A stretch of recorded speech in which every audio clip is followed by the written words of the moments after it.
In the last lesson, we saw how to change the font face of text using the font markup tag. And now we're going to look at how to change the size of the text using the font markup tag. So here we have the same paragraph, and I'm going to go ahead and insert a font tag. I'm going to use the size attribute. And close the font tag here.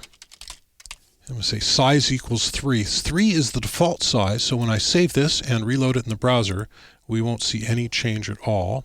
But if I go ahead and make it 4, see it gets a little bigger.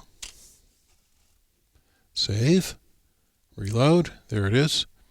And if I make it 2, we'll see that it gets a little smaller. Go ahead and save that and reload.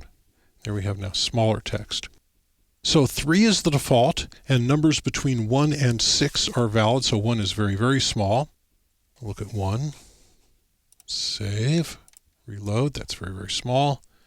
And we'll look at 6, which is very, very big. Save here and go ahead and reload, and 6 is very big. Besides using the absolute numbers, you can also use relative numbers. If I say +1, it'll make it one size larger than what is current, which is the default. So it's just that bigger font, it's just like 4.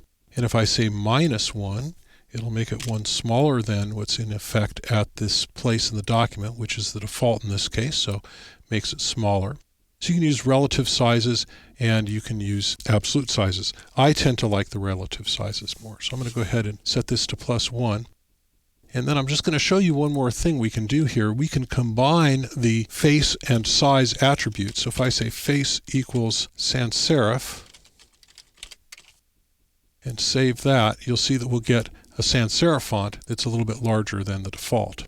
So that's the font size tag, and you see you can use it also in combination with the font face tag. And remember that the font tag is an inline tag, and so it belongs inside of the paragraph, not on the outside of the paragraph.